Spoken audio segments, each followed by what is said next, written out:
Yo, what's going on, everyone? I'm about to do one of my favorite pastimes of all time right now, and I want to take a moment and speak on something right before I do that. Now, what pastime is that, you may ask? It's washing dishes. You know what I'm saying? I love washing dishes, like, so fun, and exhilarating, and thrilling. I hate washing dishes, all right? I really do.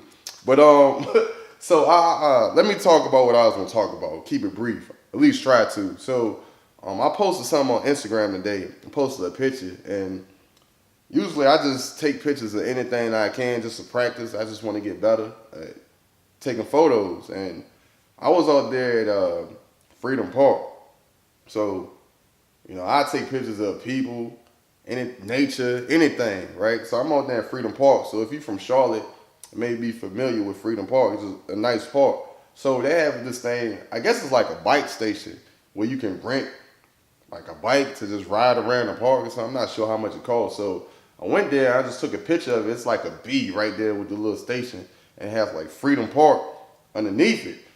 So when I was looking at the picture today, right before I posted it, I'm like, yeah, so what does freedom really mean, right? So I posted the picture and I wrote a little caption underneath it.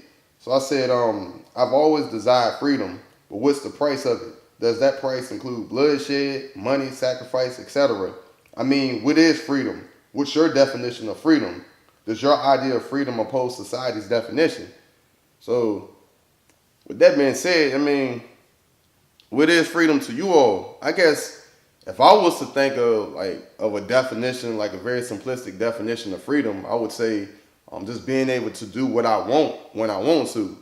And I know many people may think that's far fetched because it's always going to be something that you're going to have to do in life that you don't want to do.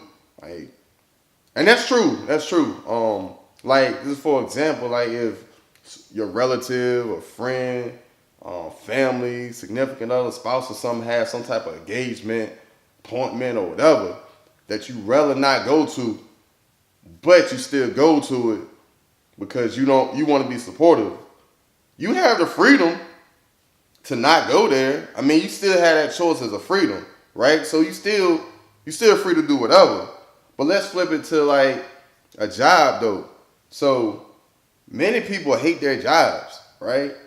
So society will tell you, or the society's definition of freedom is we're not locked up in anything. We're not in chains or whatever. So you're free to do whatever you want to.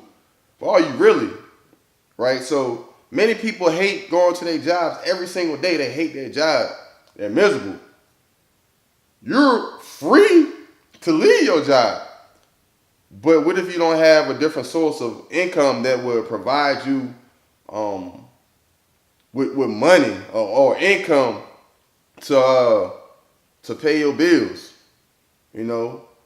Are you free to leave? I mean, you are free to leave, but is that really freedom? You gotta go to a job every day that you hate just to survive. Is that freedom? What's your definition of freedom? Are there people out there that's doing what they want when they want to? The majority of the time. I'm not talking about everything, because like I said, it's always going to be situations where you feel like you're obligated to do something, but you would rather not, but you still do it. But are there people out here that are doing what they want to do when they want to the majority of the times of their life, other than doing something they would rather not do? I would say yeah. So to the people such as myself that's working a job that I wouldn't do if it wasn't for bills, is that really freedom? What y'all think? Is it freedom? And if it's not freedom, what do people have to do to really get that freedom? To be free to be whatever you want to be yourself, simply yourself, and just do what you want to do. What will it take to get that? I don't know, just my random thoughts, but I'm about to be out. Y'all have a good one. Guess I'm about to get to these dishes, man. Peace.